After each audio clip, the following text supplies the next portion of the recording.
Good morning there. You're watching QTV this morning, and I am Jennifer Sonko, and we are wrapping up the week. And thank you so much for accompanying us from Monday, Tuesday, Wednesday, and today, Thursday. And as you can see today, I'm wearing QCell Summer Data Splash, and it's all over the place, all over, everywhere you go. The information is out there because we have a new promotion, QCell, which is the Summer Data Splash. We have decided to reduce data to next to nothing. Absolutely next to nothing. And we'll give you the details as we go. Good morning, gentlemen. Balde, as well as Mr. Mboch, thank you for joining us on the program. Here. Why you used to introduce him as your amazing co-host? Because Hamgaluta introduced me as amazing co-host. Because kid of malakal. Amna luma buga Demba Lodon Toga Nunu. Nunu super kanja landam. Super kanja buga. Demba. Daf man rol ma fe kereng. Déedéet. Waaw. Super kanja dafa am kereng di. Dafa am kereng dafa am lini.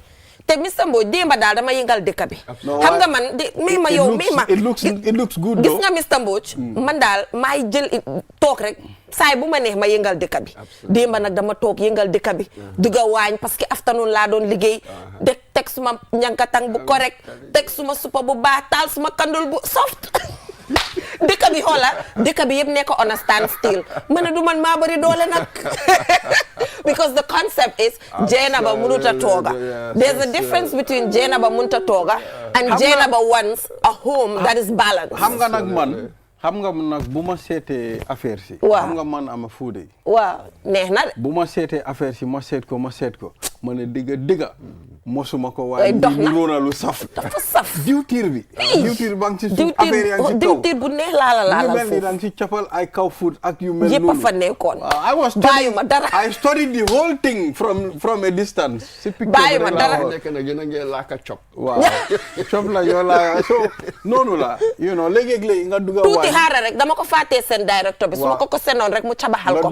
Mu leer Jenaba yow tam léegi da ngaa try nag soo toogee nga invite ku mel ni man. Waaw war naa laa mën a invite. Mr. Mboch suñu invité añ dañoo dem. Once in a while. Waaw xam nga Mr. Mboch tubaab la. Once in a while. Waaw once in a while rek noonu la. Exactly. Why obviously when the time is there dañoo duga waañ when the time is there you know. That's what is expected. So mën a afford somebody mu def ko ñun yàgg nañ di amantu ay mbindaana. House help waaw. Gis nañ fi ñoo xam ne sax chef lañ dee am. I'm telling you chef. dañ ko war a normalize. If you can afford if you can do it. Waaw dañ ko war a normalize. If you can dañ ko war a normalize. People for example soo nekkee jànxa my age and you have a house help you're bullied. Man, I get bullied. Like people would bully you and say yow xale bu em ne yow you know nekkul. So at the end of the day, it's about what works for who. Xam nga soo gisee society mu la bully at some point which is not right. Nit ku nekk da nga am sa choice. Exactly. Ak noo ko buggee. Xam nga dañ dee ne ok xale bu jigéen dafa war a dugg waañ mun yeneen ak yeneen pour ëllëg su sëyee loolu lañ dee wax. Loolu dëgg la. So loolu lañ translate ñu indi ko si suñ modern society bi understand nga waaye nag dafa depend bu nekkee ne sa poos mun na ko ba pare amuloo time. Get a house help. But Mr. Mboch, just recently I was watching a TikTok video where kooku dafa laajte a question mu ne soo ooyee ay góor nga laajte leen who is a good wife mu wax la kan mooy good wife ba pare góor like normal góor ba pare nga laajte ko what is the responsibility of a maid you will see ne it's the same thing. According to that's an interesting waaw loolu la wax mu ne soo ooyee góor soo rangsalee 10 góor nga laajte leen jabar bu baax naka la war a mel ak lan la war a def ba pare nga laajte ko lan mooy liggéey house help si kër nga teg bi di nga gis ne yëpp benn la kon léegi house help booy employ for example is the same thing as in our patriarchal society lan la jabar war a def house help la indirectly society bi lum defoon mooy dafa bëggoon a train xale yu jigéen yi comme man gis nga comme man personally man maa dee sometimes man maa dee ne suma doom bu jigéen bi demal dimbale sa yaay mu raxas bool understand nga loolu yaa ngi koo train pour mu mun yeneen ak yeneen understand nga waaye nag comme man I did not believe ne okay góor moo war a def lii jigéen moo war a def lii I mean concept boobu man awma ko. Okay. Understand nga. For General example aussi. fan yi my kids were playing PS. si néeg bi. ñu ngi toog ak seen sister bi jël affaire si rek suma second boy bi. waaw mu ne doo dem toppatoo sa affaire yi jigéen li affaire yi góor la. exactly ma ne ko ne look game defuñ fa male ak female. ma ne ko ne lii men and women they can all play. Oh, exactly. Understand? So this is how people think. This is how the society think. You understand? But just activist society, man, I'll put it this way. I'm got a traditional, conventional view of things. We all know them, the folks, the wisdom and stuff. I'm got a modern view as well. You know, age no mel. From I'm certain ideas you challenge the stereotypes, the old norms. But jigen yangi muga break out of that box, that conventional box. Everybody. So I'm different views. Huh? I'm got a traditional view, but I'm got a modern view. You know, the modern working woman. You do not need me now. Therefore, we can excel in her work. And that means that takes a lot of work. Just recently, I saw a comment online about, okay, sa lini, sa tanki jeker la neka. Fine, lula religion. Digle na ko. Wa, may mama danal, religion digle na ne. Wah na ne. Sa adjana mun na neka sa tanki jeker. Granted. I don't mind. Why phrase bobu lañ dé enu frik dawak mom. It's not ne because dañ wax ne sa adjana mun sa tanki jeker kese da nga wara jël koku def ko domestic worker di ko toroxal. Parce que toroxal mooy like comparison bu ma la jox about being a good wife of a definition to a man and a maid soo ñëwee da nga dee gis ne it's completely the same thing. I'll tell you something gis nga religion bi xanaa xamuloo ne yow tey soo demee sax ba nga wusin doom ok yàlla may la doom waaw xanaa xamuloo bu nekkee dañoo toppa religion soo ko nampal sax sa jëkkër daf la war a fay. waaye toppuñ ko you don't know that. waaw boobu góor yi duñ koy wax de. loolu toppuñ ko waaye there are specifications yoo xam ne islam sax moo njëkkaa ne góor ak jigéen nañ dimbalante si néeg. exactly soo demee si dëkki arab si da ngaa gis góor yaay bale ñooy toog jigéen bi dafa toog ñu ko fudan dëkki naar yi fii dafa soo toog seetee dëkki naar yi fii naar yi suñ bitigi naar ganaar yi fii soo ñëwee da ngaa gis ne sometimes góor yaa dee dem ñu marché tooga def yëpp understand loolu religion la so nekkul ne dañoo jël religion bi ñu mbuboo ko ñu mun a abuse man gis naa ñoo xam ne dañ dee abuse seen jabar yi in the name of ok man maa nekk sa kilifa maa war a def lii ak man gis naa ko several times ñoo xam ne dañoo use that advantage waaye jigéen bi tam because xamut lan la war a def ak lu mu war a def mu succumb to that waaw society gis daal nañ loolu society comme Mr. Mbodj mën a bëgg the whole societal thing but the truth is then you put in a box and it's very unfortunate loolu la waaye ma ne ko waaye yàlla baax na waaw gisuloo yaa ngee tooga masha Allah kontaan nañ musuma toog fii Mr. Mbodj wax ne duma tooga dama ne suma if it favors my schedule parce que I'm a working wife that is what I said musuma toog fenn si àdduna wax ne man duma musa tooga loolu amut doo ko mun a def doo ko musa def tam waaw loolu amut xam nga waaw musuma ko wax dama ne schedule dama liggéey dama daan suma doole te dama continuer di daan suma doole sëy taxut ma bàyyi doole suma doole bi ma daan xam nga as much as yaa ngi amee probably you're open-minded. waaw sometimes nga gis jigéen mu takk ko jëkkëram ne ko da ngaa bàyyi liggéey. dafa am noo dee xalaatee it's different from nu ñeneen ñi dee xalaatee. waaye yow tam you have some values. some societal values yoo xam ne da nga ko dee mun a guard because ñun suñ society bi loolu la. waaw understand nga. moo nekk ok am na yoo xam ne tam jigéen daf ko war a def si néegam. understand nga mooy there are certain things yoo xam ne yooyu. place yi jigéen la. place yi mooy la. understand nga I mean jarul ñu ko wax it's confidential. yaa ko laal kay it's confidential let's proceed. ma ne ko waa dina ne proceed parce que xam na ne conversation bi eventually du ko favor. yaa ngi maa xool de. eventually xam na ne conversation bi du ko favor. so mu ngi shift bagage yi.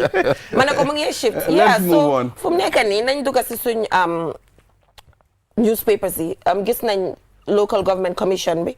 Funny, mu ngi am a lot of attention because ñu ngi gis Rohey Malick Lowe mu ngi fa currently side by side most of the time to joxe testimony ak former CEO bi Mr. Bacheli foofu noonu and we've seen foofu how there's a lot of issues when it comes to allowances we've also seen issues when it comes to sending people from the council to travel together with the mayor, which, the commission is frowning at, as not being best practice.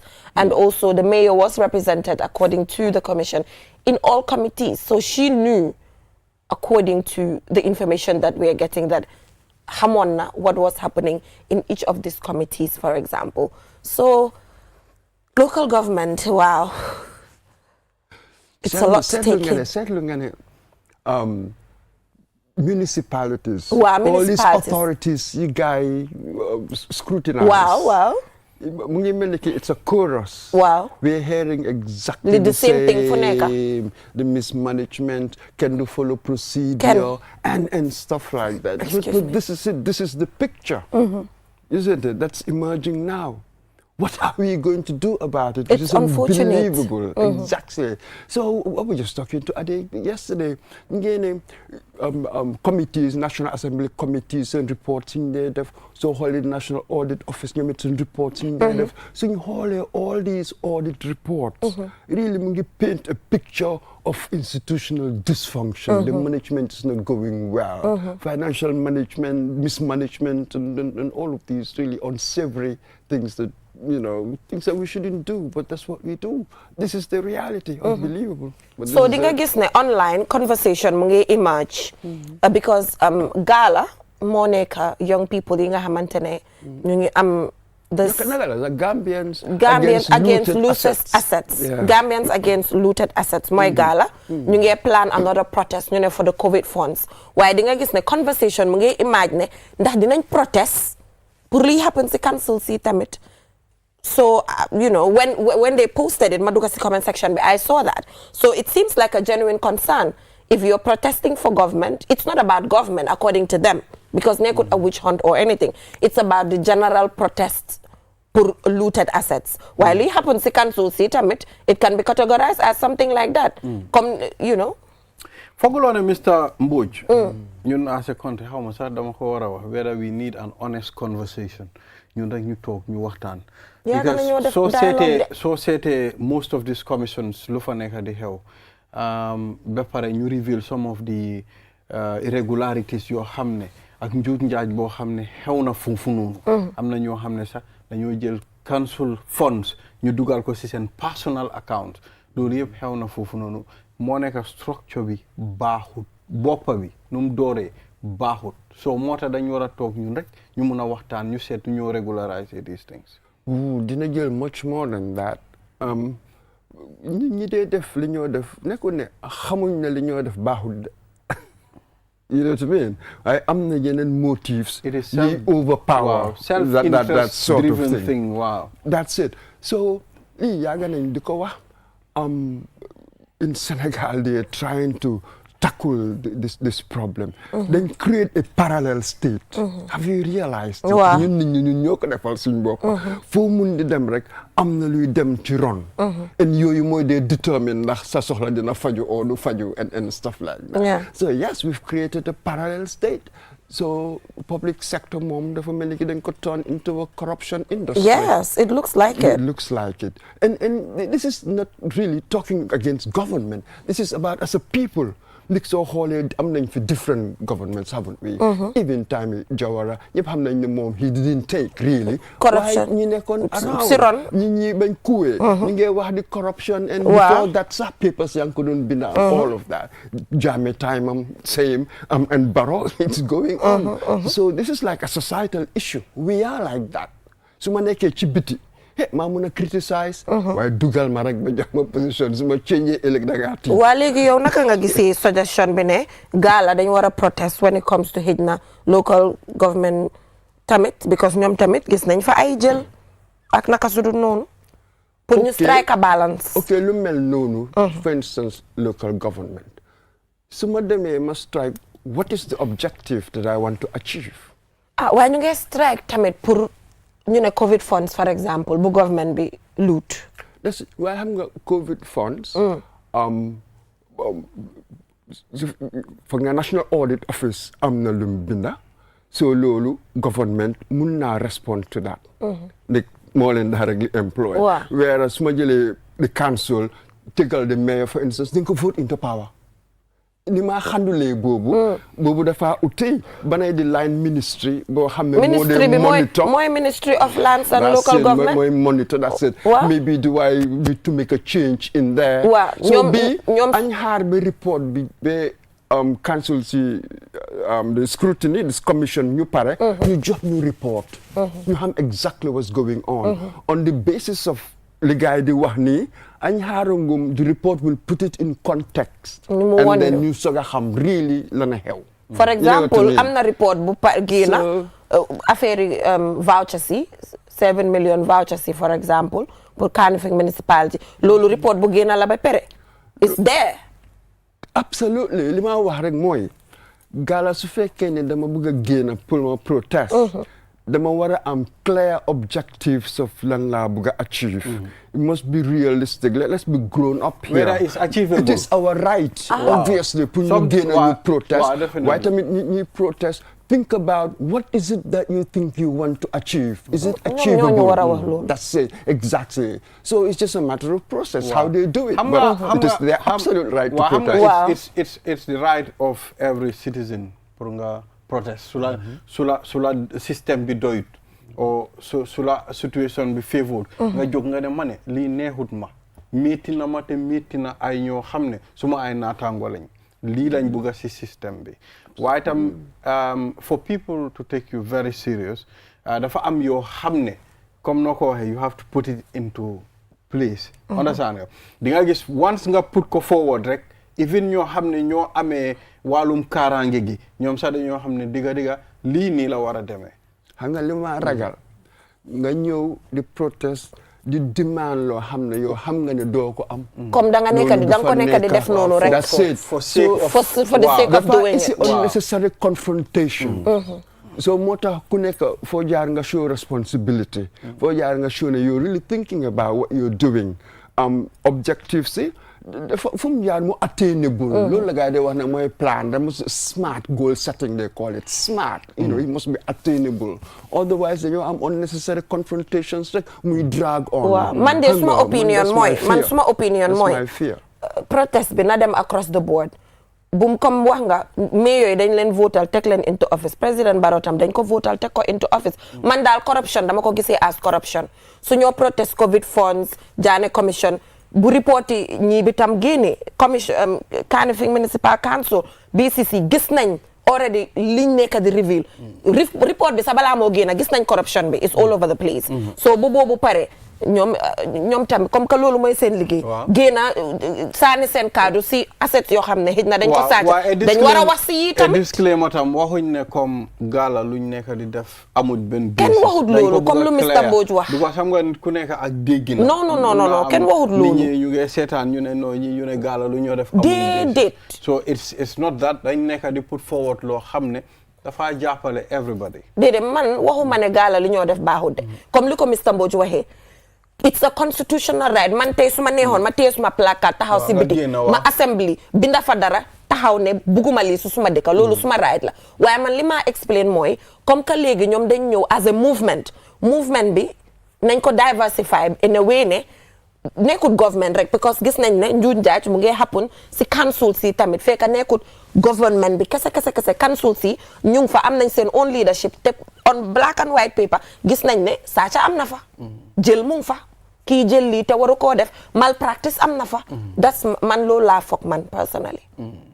exactly loolu am na solo xam nga most of the time when you talk about protest all that people focus is the government you know dañoo génna nguur bi nii ak nii waaye comme fekk am na ñoo xam ne tam ñu ngi def ay njuuj njaaj ci suuf comme suñ local council yi I mean seetal lu xew Basse you know council funds yi dañ ko mesmerize you know def lu leen ne even ñoo xam ne ñoo dee collect even xaalis some of them ñu ne seen machine yi ñu ngi ko bàyyi si kër bi they are using their machines but they were collecting funds on behalf of the council so loolu yëpp loo xam ne la ay corruption la yoo xam ne war nañ ko gëstu te suñ ko gisee war nañoo taxaw ñu génnee ko suñ dëkk bi waaw absolutely so ba pare gis nañ ne tam am na jigéen boo xam ne right now mu ngi dem court parce que dafa saaga président Barrow te gis nañ ne few weeks ago toogoon nañ fii discuss ne saaga président vice president, cabinet minister, or any other civil servant,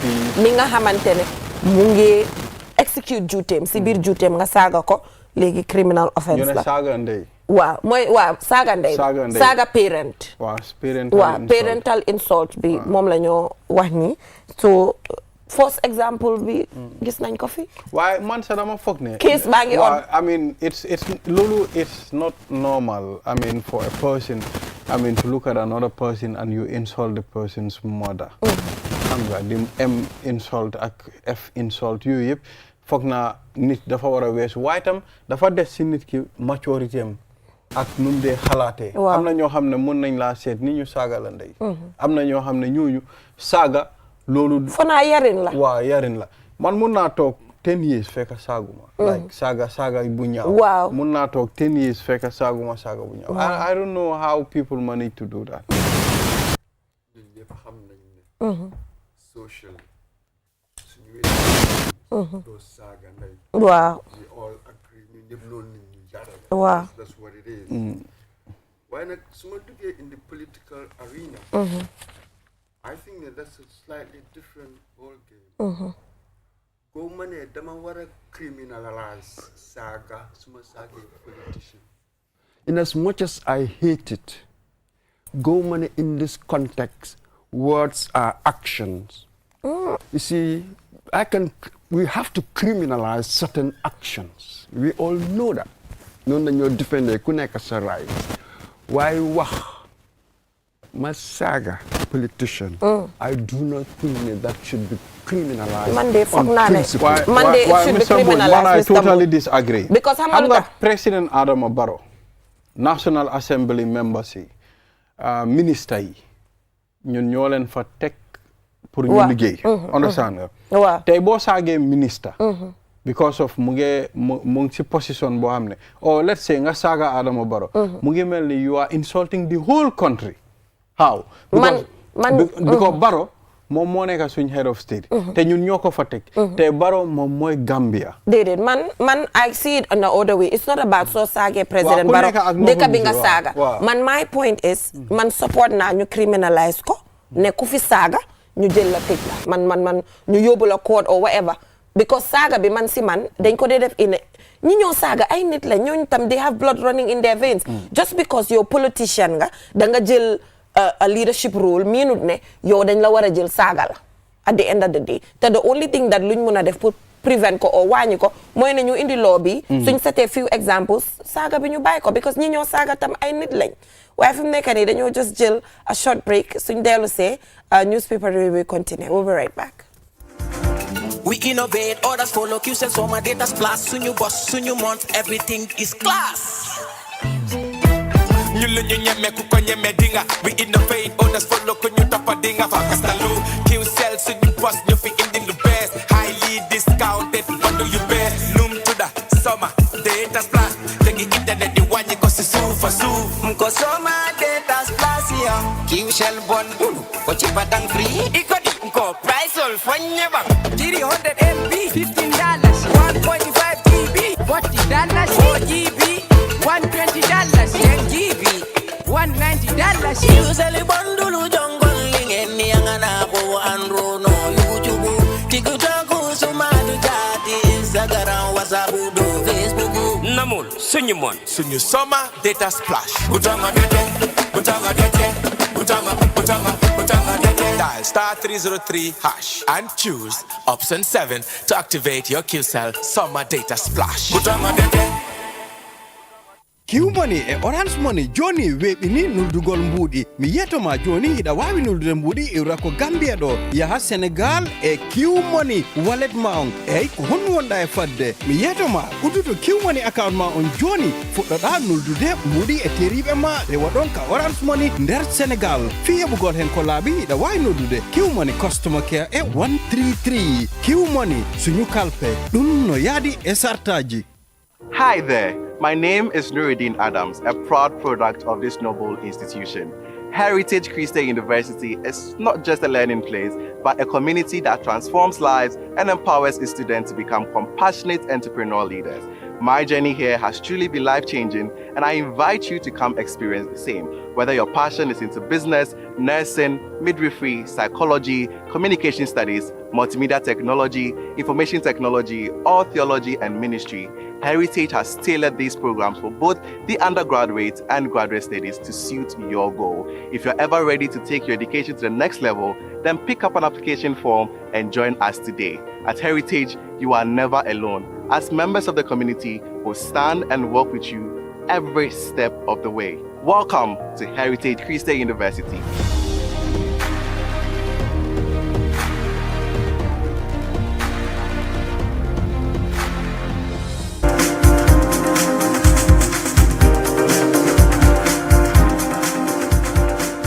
Welcome back from that short break. If you're just tuning in, you're watching QTV this morning, and we were talking about the criminalization of parental insults. Why Mr. Mbodal dafa melni I'm a liberal, you mean. Ki wa Banjul waaw man sa liberal la Mr. Mbodj waaye bii moom fooguma. If you can't take the heat, get out of the kitchen. No, why saga?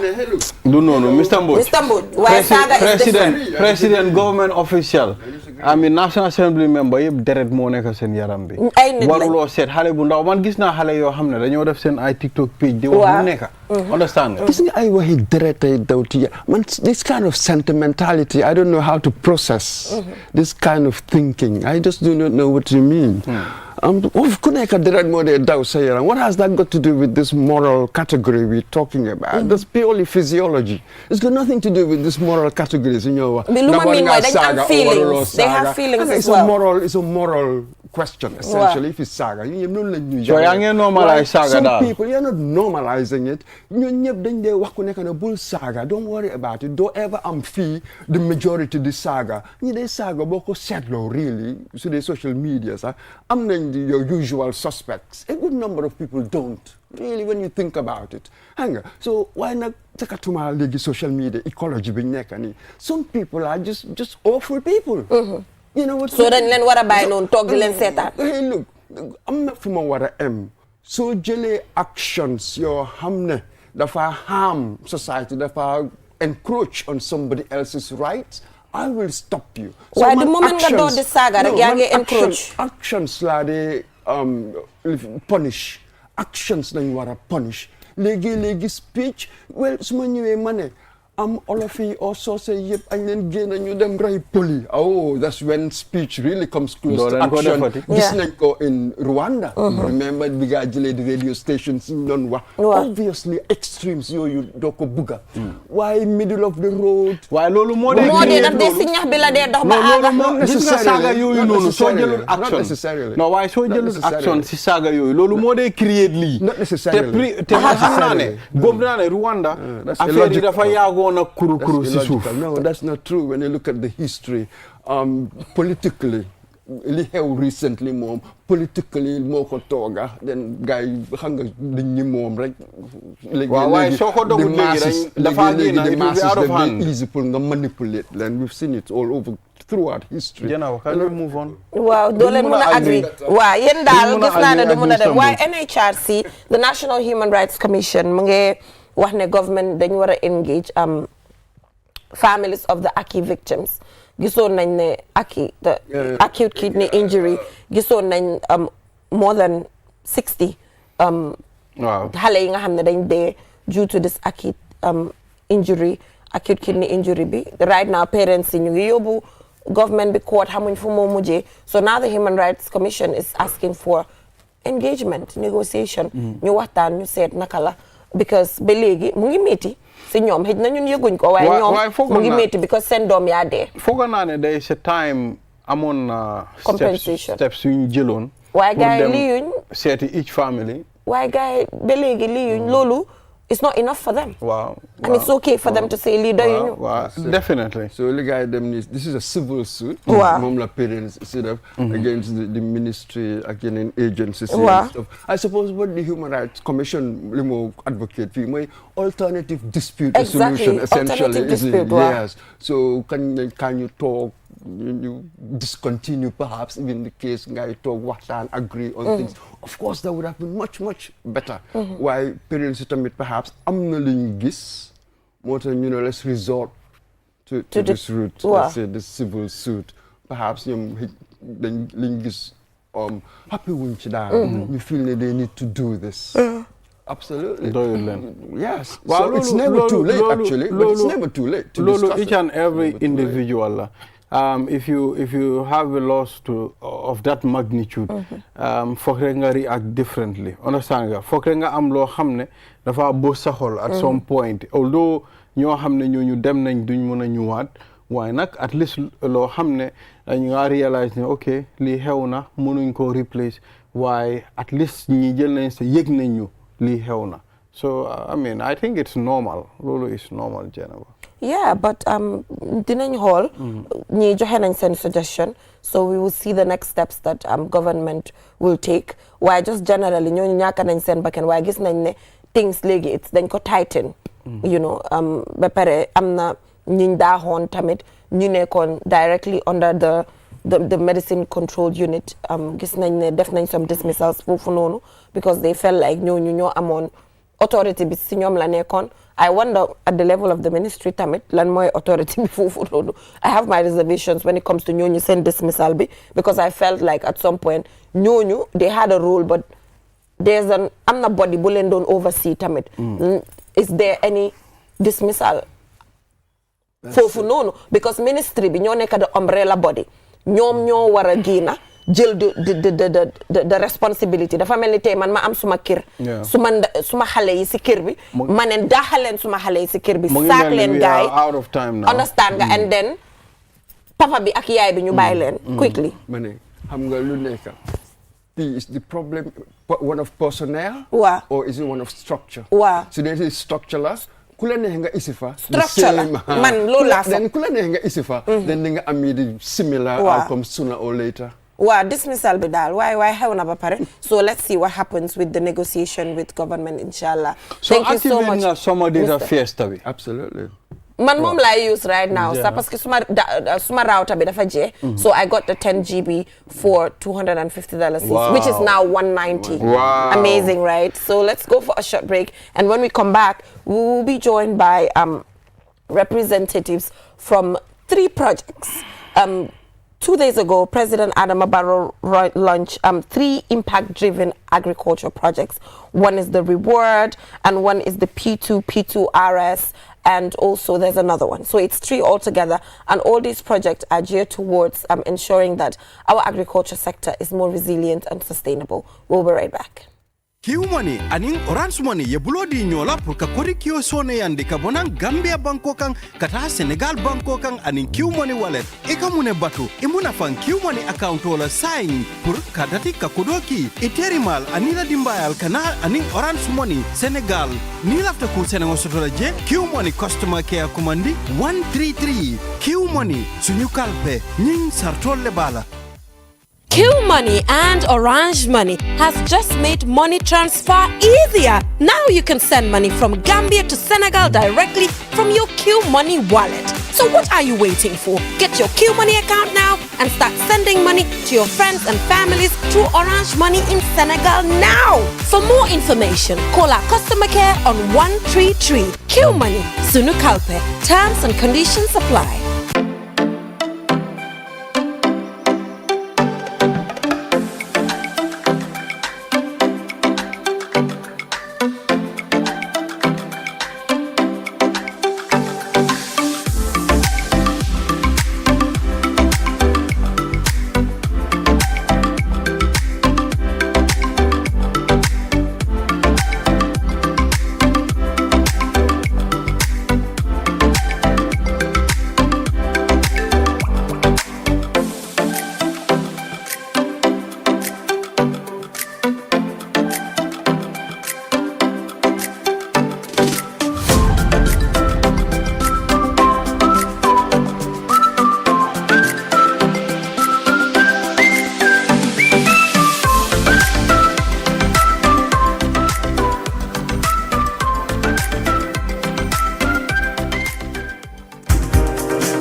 from that short break. If you're just tuning in, you're watching QTV this morning.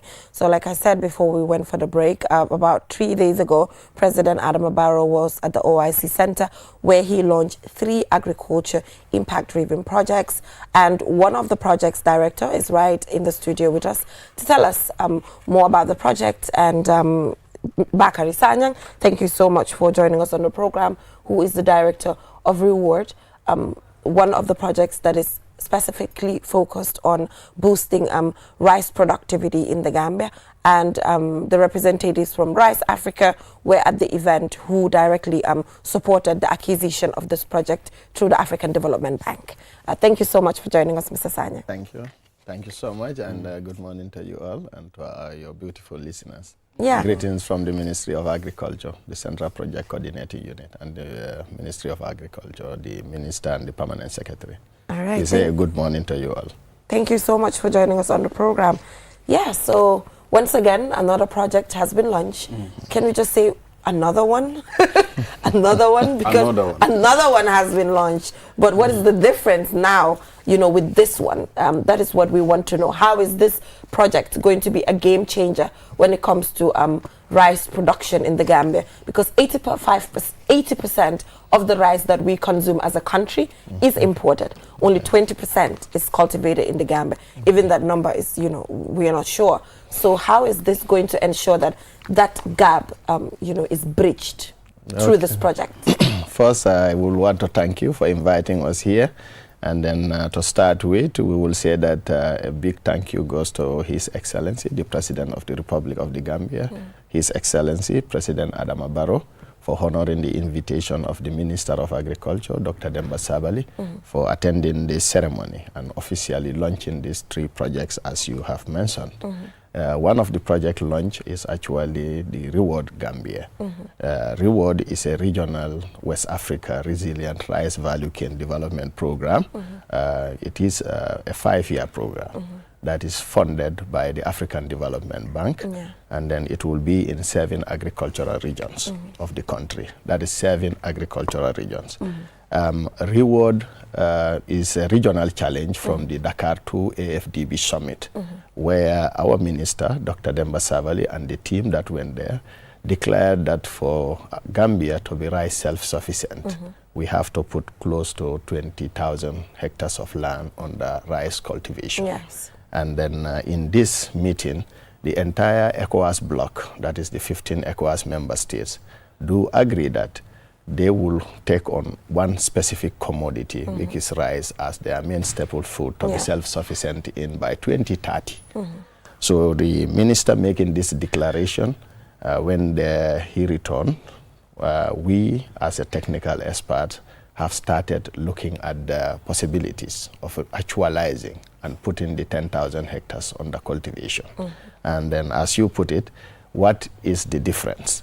First, we went around the whole country where there is possibility of double cropping, and then we have mapped out all the World Bank blocks, and then 51,000 hectares plus was actually identified across from CRR North, coming down to CRR South through the North and the Bank up to URR.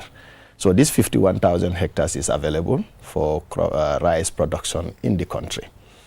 We've put up the report and then submitted it to the ministry. But by then, we were implementing rice value chain transformation project, which was actually a soft component. Rice value chain was supporting seed, fertilizer, and capacity building. But when we were thinking of coming up with a second phase, we realized that the area that was currently under cultivation is not that much for double cropping. It was around 3,000 hectares. And then we were then seed self-sufficient. That is, we had enough seed to support any possible land that is available for double cropping. But it happens that land was an issue. So we decided that under the phase 2, we will expand the area under cultivation and do more of intensification. So there comes the Reward challenge for the whole region. And then we went in, and then African Development Bank, being the funder, put aside 140 million UA to support the 15 ECOWAS member states. Gambia, being the first to submit its proposal, we were able to secure 30 million UA, which is $40 million. This is one step in the right direction, a step that have helped us to get ahead of all the big countries in West Africa. And then, as you put it, what is the game changer? For the first time in the history of rice or agricultural project in the country, a project before it is being launched, it is unprecedented to have the survey and design team. If you know what I meant to say is like, we have secured the service of a team that will survey and design the area that is to be put on the development. That is the 3,002 hectares. 3,002 hectares are identified out of the 51,000 hectares that I have told you about. So these 3,002 hectares are marked for reward development. A survey and design team were on the ground before the launching date. So normally, it is done within the project implementation, which will take 2 years before you get the services. So this is another project being launched, and then we are here we go. This is another project being launched, but we are way ahead of our time. So the Jahali Pacha rice fields, is this an area that you're looking into, developing? Because that is what you're seeing right here. We went to the Jahali Pacha rice field in CRR, and when we went there, we found the CEO of Mario Farms there. That is his area where he cultivates rice and processes, and he was at the event actually. His rice was on display. So is the Jahali Pacha rice field an area that you're looking forward to reviving or taking back to its former glory, The project has its intervention communities based on the intervention of other existing agricultural projects within the project regions. Jahali, Pachar are identified, but in our intervention for Reward Gambia, we will be in Keserekunda, which is also in CRR South, an all World Bank block. 1,000 hectares is earmarked for a private sector anchor. And then when you come to Pachar, there is a new area, we call it Pachar New, that will be developed 600 hectares for the Gambia National Army. Then you go to Damfa Kunda in URR, we will be doing 450 hectares there. You cross over, there are some rehabilitations work, because we are also working to help smallholder farmers to be self-sufficient. This rehabilitation work will take place in Limbambulubambo, 50 hectares. You come to Tabanani in CRR South, 40 hectares will be rehabilitated. Sangule and Safalo, we will do 42 hectares, which is a tidal, developed, but it's not fully under cultivation. And then we will open up another 500 hectares at Barajal cluster. These are the areas that we will work on in CRR, North South, and URR. But when you come to look at our rice production, it's not only in the main rice hub of the country. So we will also concentrate our efforts in Choya, where we will do 100 hectares. And then you come to LRR, there will be another 50 hectares to be developed in Tankular. And then in North Bank, you have... it means that director has all this in his head. The only problem that I have, director, we talk a lot, but we don't implement. I mean, for a long time, we've been talking about rice cultivation since Jawara's time. In fact, I think, the system was better during Jawara's time. But now we've been talking about it, a lot of projects when it comes to rice. But still, we import rice into this country. What have we been doing wrong? What is the problem? First, I would want to tell you that the system of rice intensification have changed over time. The area put under cultivation have changed over time. And the number of human capital available for rice cultivation have changed over time. The Jawara time we are all making reference to was using family labor. Nowadays, we are having aging farming population. You, me, her, and everyone here used to be going to the rice field, to the groundnut fields. When it is summer holiday time, what do?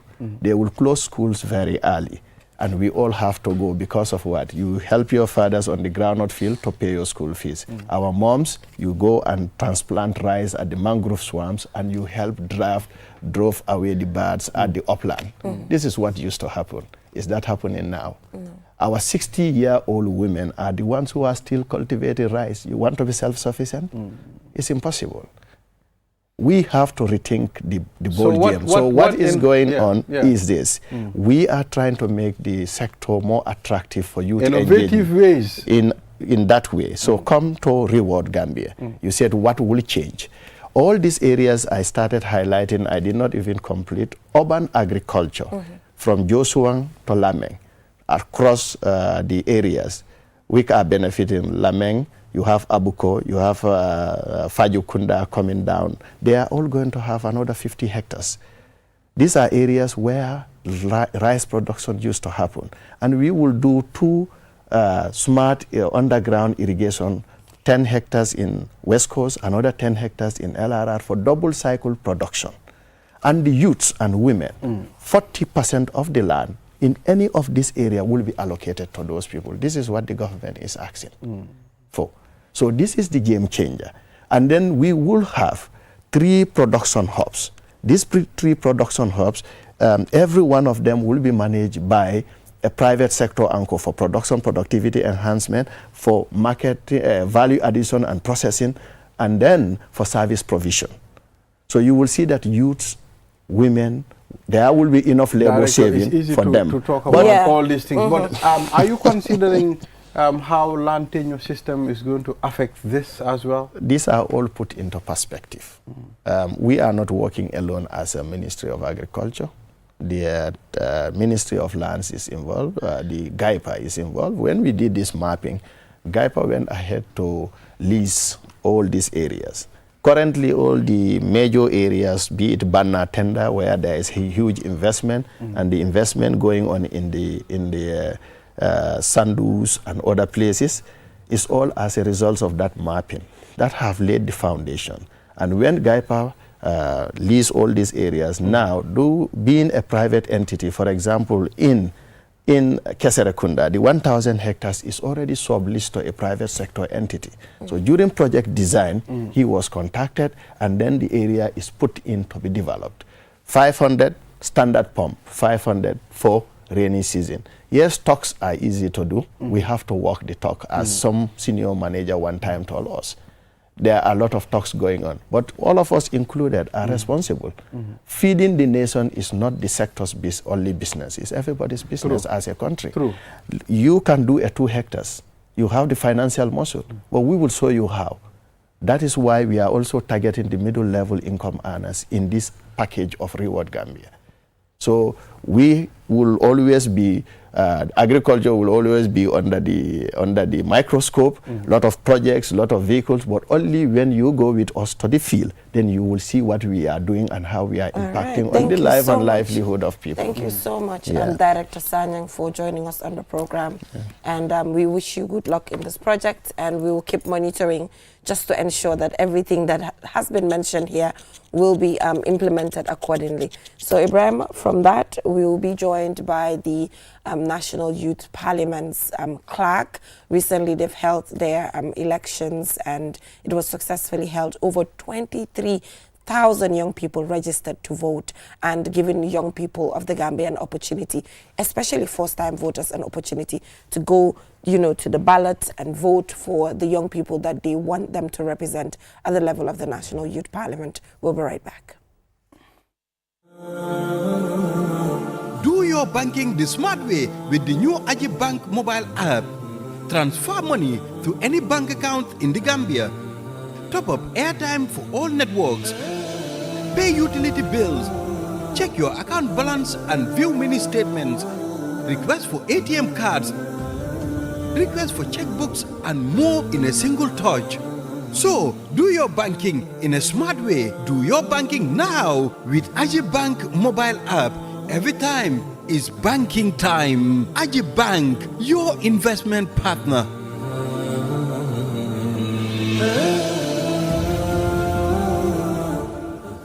Q Money ak Orange Money ñoo lëkkaloo pour yombalal leen yónnee xaalis bàyyi ko Gambia dem ba Sénégal ak Q Money Wallet looy toog di xaar dawal léegi nga ubbi Q Money account pour nga mun a door di yónnee xaalis sa xarit ak sa mbokk yi jaarale ko Orange Money Sénégal léegi pour am si lu leer mun ngaa call Q Money customer care si 133 Q Money suñu kalpe lii dafa ànd ak sarta yuñ tëral. We innovate, others follow, QCell, so my data's plus, soon you boss, soon you month, everything is class. We innovate, others follow, can you top a dinga, Pakastalo, QCell, so you boss, you fit in the best, highly discounted, what do you best? Noom to the summer, data's plus, take the internet, the one you go to sue for sue. Cause summer data's plus, yeah, QCell bundle, but cheaper than free, Go price all for never. 300 MB, $15, 1.5 GB, $40, 4 GB, $120, 10 GB, $190. Usually bundle jungle ling yangana ko andro no YouTube. TikTok sumatu jati Instagram WhatsApp do Facebook. Namul sunyumon sunyu summer data splash. Butanga dete, butanga dete, butanga dete. Dial *303# and choose option 7 to activate your QCell Summer Data Splash.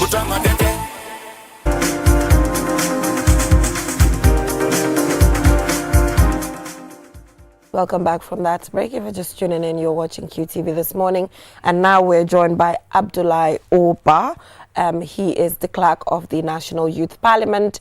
And this is just a continuation from last night's discussion on youth dialogue, on the journey and everything, and the 25,000 young people who have registered to vote, and the fact that they were first-time voters, and just the excitement that, you know, the various parliamentarians are actually displaying. Yesterday, you were talking about the fact that you are currently the most fulfilled Gambian. Why is that? Thank you very much, Jennifer, and thank you very much, Mr. Balde, and good morning, viewers. So for me, just like I told you yesterday, I feel like the most fulfilled young person right now, because for me, what we did at the National Youth Parliament is historic.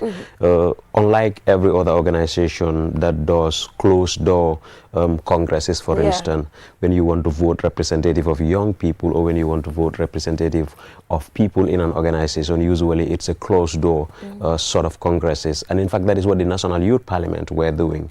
The whole country was constituted with an electoral college of 180 people, which was 30 people in each of the 7 administrative regions. So that was just 180 people voting, and they will be within a hall and raise hands. We've nominated so, and we've confirmed so, and that was it. And after the first sitting, you in the media will know better. A lot of people took to the social media, and they were asking, how does particular person A and B became the representative of my constituency? I'm not even aware. So we looked at that, and we thought these were genuine calls, and that in order for us to be able to call ourselves the representative of the young people, it is the young people themselves in their open ways that should be the people that will vote in their representative. And that is why we looked at our bylaws, we looked at our constitution, which had a lot of gaps, and the gaps were not creating for a lot of young people to participate in our processes. So we decided to develop bylaws, and those bylaws were meant purposely so that we are able to bring in a lot more young people. So imagine, from just having 180 people to vote to having about 23,111 young people registered to participate in an electoral process that was opened in the field, so that every other person has a say in who represent them. For me, that's a great milestone, and if for me that is the only achievement I will have in the National Youth Parliament, that alone is enough for me. It's absolutely amazing. So the National Youth Parliament is non-partisan. Okay. Are we going to reach a point where these young people can represent political parties? So wait, the reason why I have this concern is because most of the time, you know, we'll talk about the fact that women and young people are not taken to compete in winnable positions, constituencies. But then maybe if, you know, politics comes in to have so and so and so from UDP or NPP at the National Youth Parliament, then it will groom them to be, one, associated with a particular political party, two, prove themselves that when they are put in certain constituencies as young people, they are able to win. Can that be looked into? Yeah, it is very, very possible that these young people can represent political parties at a certain point in time.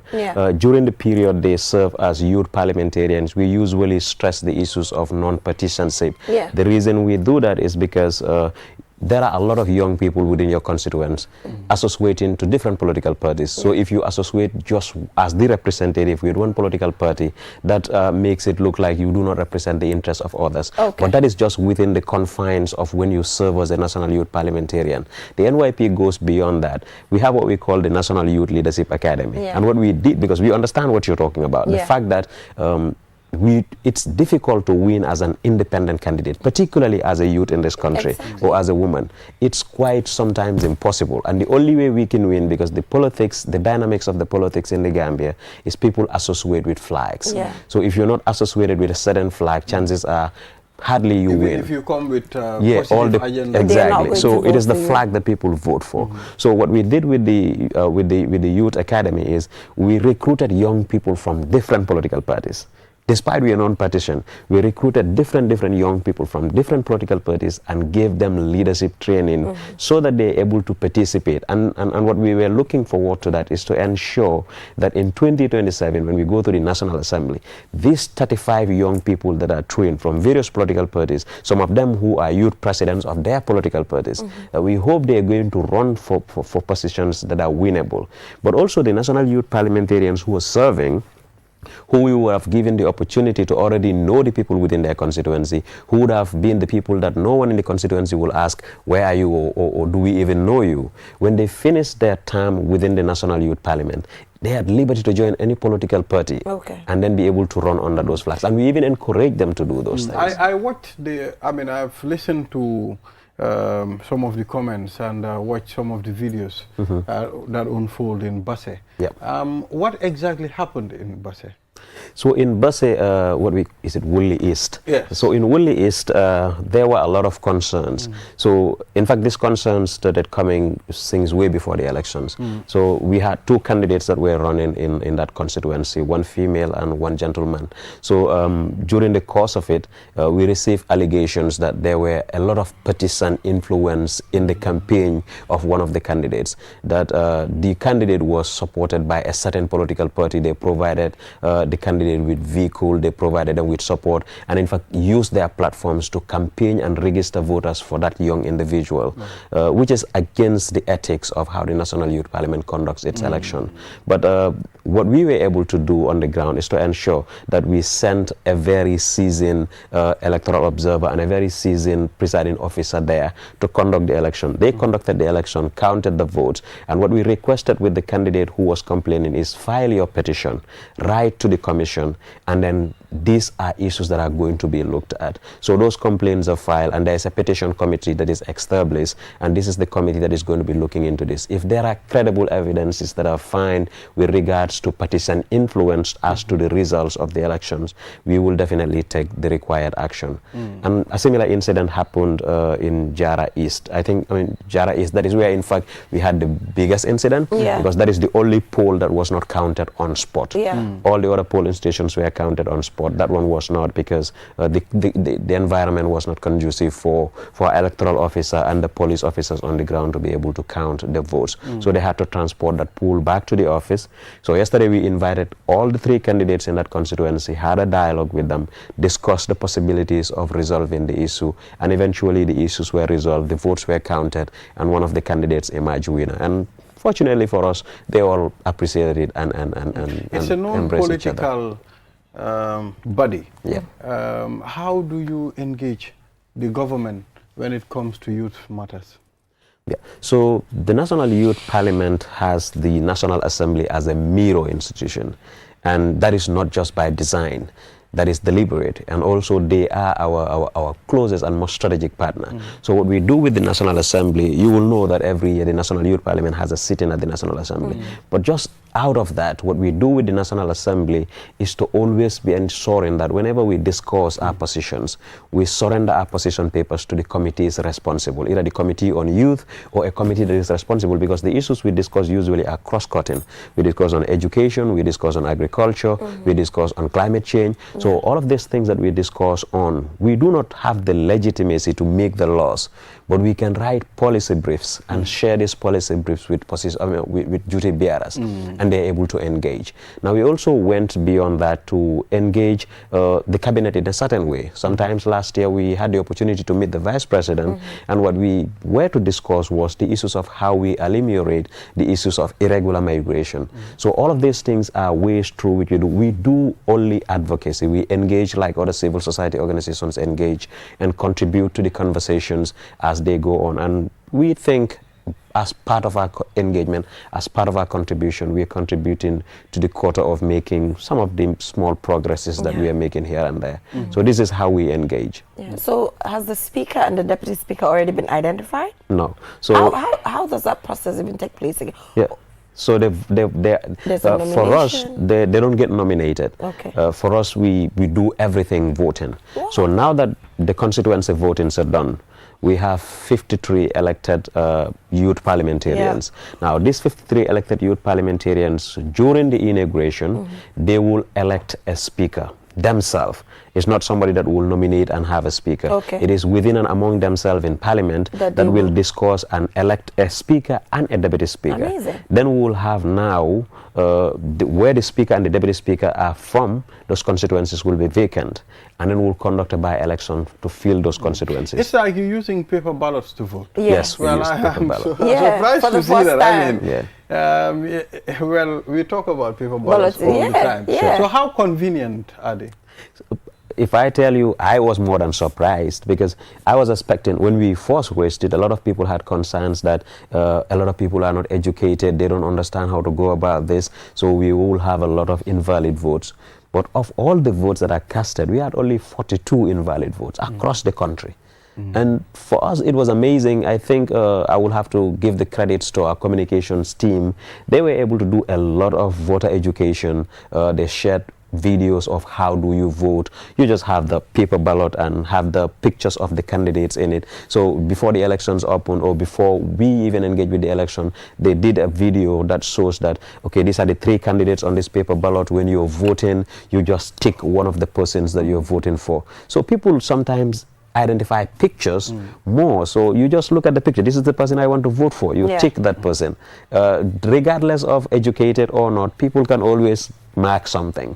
So the few invalid votes that we had is where people mark on the wrong spots. They marked a mark that touches either 2 of the candidates, so we cannot be sure which one the person is voting for, or they mark somewhere entirely out of any of the pictures. So it was really amazing. And you can do it in the open. You can place the box over there, it's in the open, the person just nobody will know who you voted for. Exactly. Yeah, but thank you so much, Abdullah, for this amazing achievement. It's really amazing. And the fact that some of them were first-time voters, you know, they're getting ready for the 2026 presidential election. And he's doing a very good job. Yes. Thank you. Well, yes. So looking forward to who the speaker and the deputy speaker will be. Inshallah, we'll be waiting for that. No problem. That is all we have time for, Ibrahim. But up next, we will be joined by QCell Summer Data Fiesta. Yes, and they will be here to tell us everything about the numbers to dial.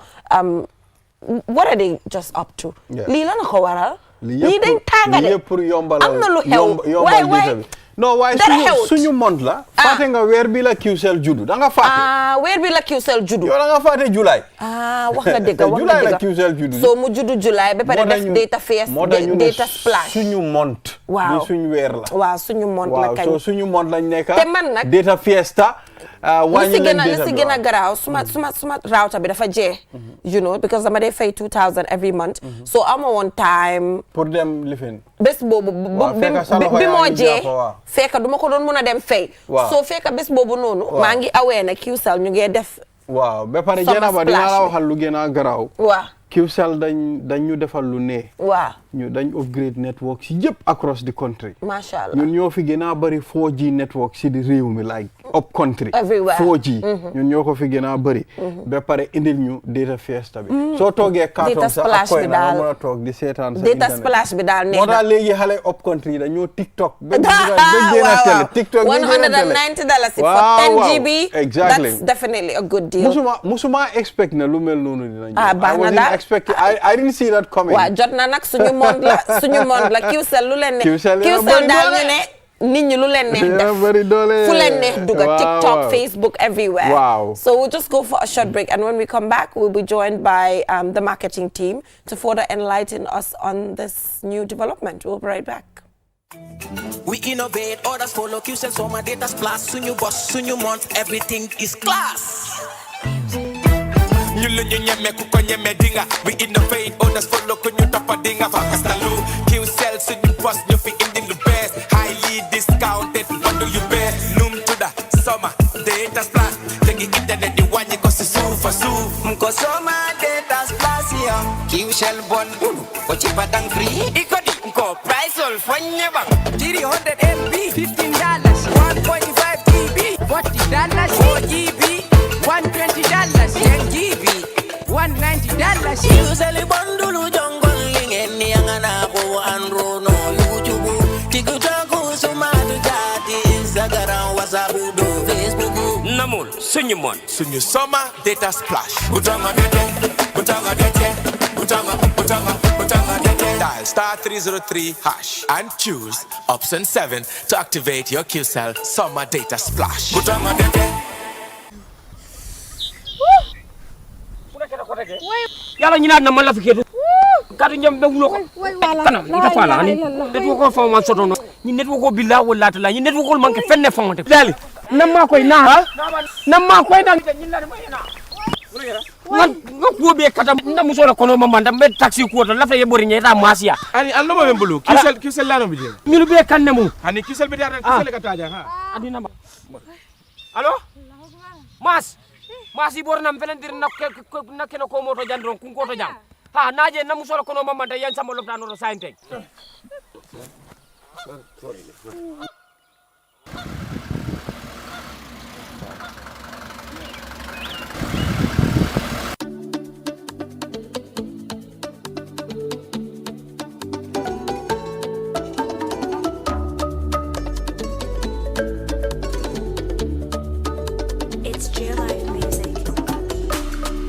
Soxla bu tàng ji yaa ngi bëgg a call yaa ngi ci diggi àll bi network baa ngi call bus mu tàkka mu fay those are crappy cells network yu bon di la rey those are prison cells bay ma wax la cells yu baax si doom bi Adama the red blood cell the white blood cell and QCell network bi yaatu sette wóor kàkka me koy naa la suñu réew cell suñu bos cell mooy suñu QCell.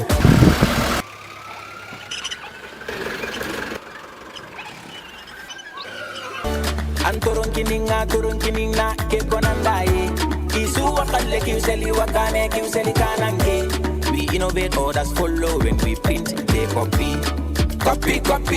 photocopy This is my teleho and I use QCell line in my teleho alaji teleho QCell sunyu wasla QCell sunyu wasla QCell sunyu was QCell sunyu was la, QCell sunyu was la, QCell sunyu was.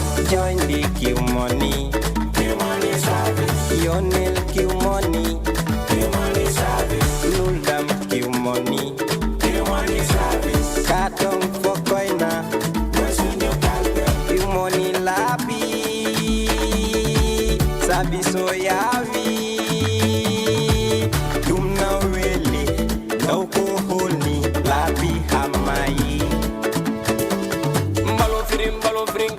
Mbalo firinta Kabring na QCell line no use connection bata You be check and in na QCell 5G check That's why I go check and in na QCell line no check Internet no check Connection no check Tariff no check QCell customer care check QCell QCell suñu boss la QCell suñu boss QCell suñu boss la QCell suñu boss QCell suñu boss la QCell suñu boss QCell suñu boss la QCell suñu boss join the Q money service yonel Q money Waaw dama seet. We cannot afford you. Déedéet. $100.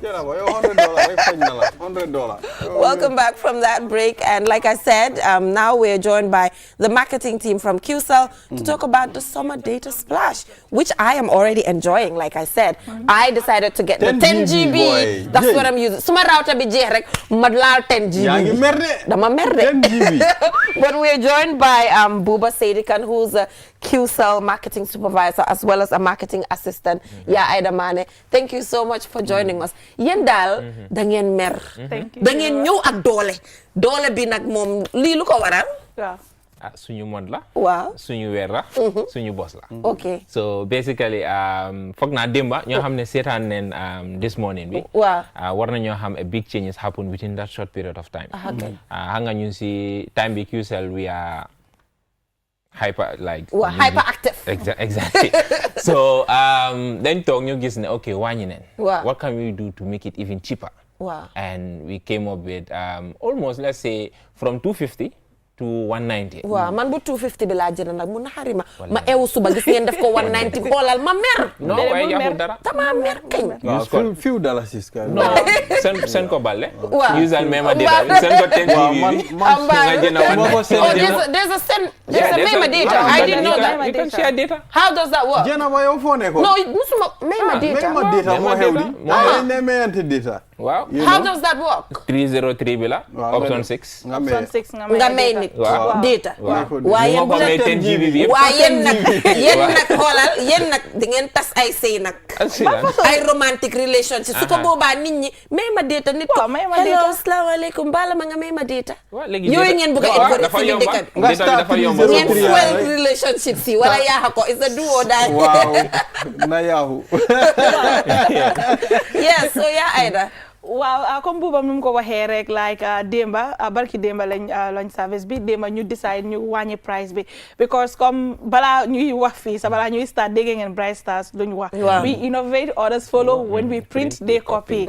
so affaire bi tànga lool démba si marché bi léegi QCell always dañ dee bëgg a comme suñ customer di leen bégal di leen wax jërëjëf all the time. ngeen stick suñu okay we really appreciate that. mu nekk suñ month when we print they copy. photocopy copy so dafa am ay copycat daal dafa am ñoo xam ne daal QCell suñ ne bureet ñu ne bureet waaye du benn waaw du benn suñu waxee we innovate others follow slogan bi miinuñ ko rek di ko wax rek all the time dañ dee make sure ñu indi ay service yi nga xam ne dañoo njëriñ suñ customer yi gis loo yow yaa ngi waaw jarul nga fiiraat sa router bi jënd nga 10 GB ba pare so QCell ñu indi la 10 GB for just $190 yi man before me and Buba we cannot afford it before kon léegi ñu ngi lañ fi nekkal daal waaw mo laftale yenyim fo mole mandika kangola mune be kering katun kunu nga jele QCell ye talar balke foka pare nata fana bi somanda nga je QCell ya talar balke fana mo laftale do mandi fo mol yes so service on ying wala sa for promotion on ying summer data plus I think it's no like how do you say it ñëpp gis nañ ko about banko kam because na road show soto lemba campaign la we are making noise so QCell fana bana wulu sangola onsa na wulu karola kono so ngon fa ensamle keno because ala ta kola client on lem customer lemol muta from 2009 to 2025 and customer nyente ki fanje QCell tole so i meta ka fo mole ko lafta data da diaron anu always ni min kumbo rek fo mol sake so on konfa ko samila dino ela miatina they will know the true meaning of sunyo boss mi mun to latam because itamo minti you should always celebrate it so na soma data splash natina The name shouldn't fool them because mo dial ba mira la hey nin soma bante ba don't be scared mo akana sila yes fon sa marché ji jandi iko ñaari we have to rattle the cage yes sila follow ya ay male ba minkela way deka bi yengu na ya way deka bi yengu na xam nga soo déggee ñu ne QCell foo ko dégg rek loo dee xalaat mooy ay surprise deka bi yengu na de yes and this is not the only thing jani ba fola ñing karo ba bana ñing July karo more things are in the pipeline more things are going to come leneen waa léegi bu leen ñu ko waa léegi bu leen ñu ko wax direct waaye si ban aspect la waaw non bàyyi leen ko rek tuuti ñamal do not let the cat out of the bag no don't let the cat out of the bag copy fate nga copy so dama bëggoon rek gaay ñamal ñu duñ ñu gaañ ñu may ñu tuuti rek buñ kenn copy ñu bàyyi ko ba soo ko gisee rek nga ne QCell def ngeen lii so basically luñ mun a wax ñi ñoo xam ne ñu ngi seetaan foo munti nekk rek si biir Gambia ñu fa amee customer care te ma nga jël sa SIM card yaa ko moom the customer care ñu la ko téye rek it's free walk in get your SIM card put it in your phone and wait ñaaka am QCell SIM card time bi óorut dafa óoradi torop dafa risque te doomi aadama waruloo jël risque of course because because when we posted this price reduction yesterday, so see social media, we see all the comments coming in. Wow. Like, where can I get a QCell SIM card? Wow. If you had done this a long time ago, your code be nga done that. Nga agenda. Legi, you have to go to the customer care. Wow. So for fake QB, because right now is so Aida dafa mel ni fu mu nekk nii daal su dut sama data splash bi sax waaye am SIM card QCell rek dafa because ba at bi di jeex dafa mel ni yéen 2025 bi da ngeen ko pareloon so dafa mel ni fii ba at bi di jeex dafa am yuy ñëw waaw dafa am yuy ñëw kay comme bu ma dum ko waxee there is a lot in the pipeline balaa week bi di jeex sax maybe ñu jinjaleen waat sax yéen bu leen wooree waaw comme di leen wax yu bari ñu fa ak sama data splash bi comme jarut xëccoo daal comme there is nothing difficult about service bi li nga def star 303 hash rek ngay daal nga reply with option 7 ñëpp xam nañ ne suñu bundle code bi loolu la soo bëggee bundle data bundle bi nga xam ne cim na torop foofu ngay duga léegi mun ngaa reply with option 7 su fekkee ne you want the other bundle too loolu too is fine you can also reply with waaw yow tam kanay bëgg a beneen bundle no we are not discriminating yes waaw soo bëggee nii arrêté leen comme nu ko rox de arrêté génn leen si li ngeen nekk arrêté leen bu dee tànn si bu la neex boo gisee bu QCell bi xam naa ne doo tànn lañuy arrêté xam nañ ne fii kenn du fi lii no am na some people still you know send pay as you go more da wow yesterday like somebody said that they called and they said so let's say ñun génne nañ pay as you go ñu ne neen yëpp nañ use bundle non ñun dañ bëgg a jox suñu client yi that flexibility pay as you go xam nga lu tax mu nekk foofu noonu QCell moo nekk the only GS operator si Gambia bi fii mi nga xam ne you can use your bonus nga browse ko internet so moo tax pay as you go bi dina fa nekk te ñëpp xam ne ne bonus free la soo jëndee crédit ñu ñooy xool 75% of loo jënd ñu ne la am tegal na la ko si ñee sala la ta nga browse ko balaa sa crédit bi léegi soo àggee si crédit bi léegi mu nga dem option 7 sama data splash su la neexee nga jënd 4GB xam nga daal lu ma gisee affaire si daal QCell da ñëw pour noppal askan xam nga ñun rek ñoo bokka so moo tax yërëm boobu dafa daw suñu yaram understand nañ ko duñ fi bàyyi kenn di abuse kenn si réew mi di jël sa ay data o di jël sa xaalis ba pare amuloo si lu la doy moo tax ñu ne suñu bos xaalis bi suñ ko amee fii la moo des inject ko back to the society fii la moo des so dem leen uti seen QCell line yi free la customer care boo dem yóbbu leen seen ID voters card driver's license or passport any identification xale sa soo leen amut wax leen seen yaay mu gunge leen mu register leen in hand ba pare tamit ñun ñëpp xam nañ ne xale yuy dem school duñ dee am xaalis bu bari lii xëj na du pour mag yi rek waaye xale yi right now di nga gis ne school dafa tëj te school su tëjee di nga need internet pour def certain things so because school tëj na léegi seen tablet si di ngeen mun a dem jënd SIM card dugal ko fa ba pare ngeen use sama data splash I remember I once told Buba doon dem school remember na I was going to college dama dee taal suma data message yi suñ duggee ma fay ko man sa def naa ma loolu reply suma paree ma onaat waaye nga waaye ma léegi bi suma dee class ke dafa tudd suma xarit ñëpp a si jaar nag dama ko dee taal tuuti comme kii lu moo yëpp ñëw nga fay ko nga ri soo paree nga reply ñun ñëpp jaar nañ xanaa musuloo ko xam nga ñi seen time internet amutoon non Qcell ñëw na pour saafara loolu léegi jarut fay soo xale school yi yëpp ñi nga xamante ne ñu ngi am tablet war a study war a prepare for the next academic year dem leen ngeen dem jënd sim card ngeen dugal ko seen phone yi ba pare ngeen use ko sama data place bi sax indirectly yéen pour yéen non pour yéen waaw pour xale yi waaw pour xale yi summer time bi people they don't have much to do basically so ñu ne leen ne bul leen den tambambaalo si dëkk bi di wóor dëkk bi óoraatul toog leen seen mobile because internet soo nekkee si internet basically yaa ngi si àdduna so dañ ko yombal to a point that this is going to create more employment for people da ngaa gis ñu bëri seen finance fu ñu dee amee seen xaalis moo nekk through seen account si TikTok sa mel noonu influencer ak yooyu content creator so this is going to give you more opportunity nga am more data nga mun a create more content wax moo rek ñu MC foofu very fast reliable waaw te dégg naa tam extend ngeen seen 4G bi up country. It's everywhere nationwide. Soon coverage be when it comes to 4G and 5G, we have the widest coverage. So QCell are not just focused on being reasonable. Wow. We are also giving people quality. Because nga jox nit lu yomba way baaxut amul njëriñ. Joxe boppam ci laameñ. So nit ñi luñ jënd sim card. Trafic bi lum tight ba léegi yëpp dina baax. Da nga foog ne kenn nekkul de lu ma miin mooy xam nga for exemple lii mu ngi am. di nga gis ne trafic ku nekk nit ñu bari so loolu du affect dara. yëpp dina dem smooth am ngeen doole bi poids bi dëgër na. amoon na suma benn xarit nag moom dafa àndoon ak yenn freinam si benn dëkk up country la woon gars yi aaga at a place am na ñoo xam ne they were using other network waaye moom lu ma wax mooy mu ne bu ma ñëwee si dëkk boobu noonu man suma message yi ñu start di duga mu ne mu ngee duga waaye ñale they were using waaye ñu ngi doon complain fii network amul fii network waaye moom mu ngi enjoy bu baax bi moo tax moom mu doon use QCell you know so it's the most reliable mobile network.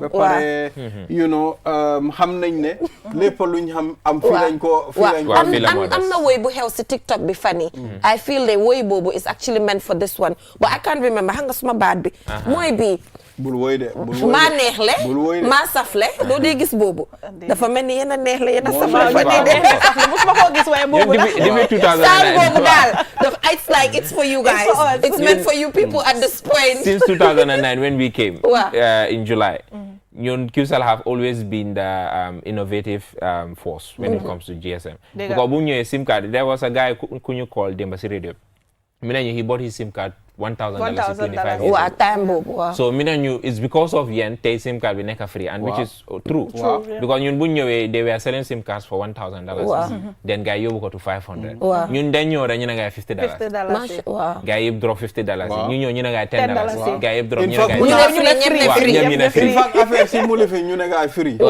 so imagine $1,000 25 years ago it's a lot of money even right now with this inflation and everything $1,000 is still a lot of imagine QCell ñu ngi jaay SIM card one time bu nekkee with this inflation and everything prices are going higher every day ñu xam ne waaye QCell ñu ngi indi lower waaw ñu fàtte tam ñun ñoo nekk di force 5G in this country ba pare ñoo amee bu pire bi understand 5G nag olof yi ñu ne la roy du nuroog pire bi fii la orange bu baax bi orange bu baax bi bii mooy orange bu tig bi any other orange dafa xaw a pale tuuti feeñut safut orange dafa saf orange bu saf bi bii la waaw ba pare ñun jeena ba pare guñ de you know yu bëri ñu ngi ñëw loolu la gars yi yu bëri mu ngi ñëw lu bëri xam na si dara but I've been working with okay you guys better tell me after this you guys better tell me I mean ñun dañ bëgg like for right now si mon buñ nekk nii ñëpp xam ne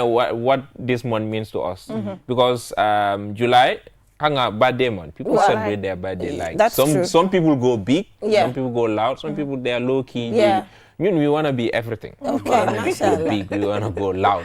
So good. even right now, you see Dekabi, randomly, let's say amulo tele, amulo radio, amulo social media, Wow. which is very rare, but let's say amulo. Wow. We have a caravan in the streets. Nice. You need them. Nice. They want like, why not you using, why are you not using QCell? They are giving out free SIM card, that caravan. So tell say I got it. Walk up to them, tell them QCell lab, and you just lock free. See, you can just activate the summer data splash. Are you sure? That is all we have. Are you sure on a QCell? That's a mistake. 10 GB, 190. No. Wow. Is that true? Yeah. For $40 $40 is 1.5 GB. Wow. Ooh, My favorite is 4 gigabytes. Okay. Because just recently, my non-gender ndeo $120 Wow. and that was every day. Wow. So imagine now QCell is selling 4 gigabytes for $120, And you cannot which is finish the the price 4 of breakfast. With the price of breakfast, Yes. mom. And Buba, pour wax la ñi nga xam ne ñu ci road so bi so leen gisee tamit mën nga dem foofu they are doing giveaways too. Nekkut sim rek waaye they are giving umbrellas. Oh, They nice. joxe IQ power tamit. Scratch So cards, égal foofu credits. noonu No, nga affaire bu garaaw. Ah, waaye dafa mel ni waaye yow xam nga lu ma jaaxal dafa mel ni xanaa da ngeen am na kalpe waa marketing for nga am na kalpe boo leen amuñu for kalpe. wax leen ma yónni leen ma dem for te mu ne kalpe ñi am na kalpe duma buñ for de business model am na is to kalpe give back. duma boo leen for de No, but anyway thumbs up to the marketing team as well Thank you very for much. for the fact that you guys have swiftly also responded to our needs Yes. all the time yéen a ngi si radio bi every single day di make sure ne ñun ñu am the information that we need and also Bright Star Entertainment ñu génneel woy bu neex star lañ masha Allah so to the marketing team thumbs up day and night gis nañ leen yéen a ngee daw di daanu job well done so that is all we have time for till we come your way next week. Make sure to dial star 303 hash and enjoy the summer data Call customer splash. care Bye. on 111. Bye. Bye. Thank you for joining us. QCell soon you was la. QCell soon you was. Join the Q money. Q money service. Your nail Q money. Q money service. Nuldam Q money. Q money service. Carton for coina. Q money labi. Sabi so yavi. Dumna weli. Nauko holi. Labi hamai. Mbalo firin, njube mbalo firin ka. Ka bring a QCell line, no use connection, bata bata. Njube check, I didn't a QCell 5G check. That's why I go check, I didn't a QCell line, no check. Internet no check, connection no check. Tariff no check, QCell customer care check. QCell soon you was like, QCell soon you was.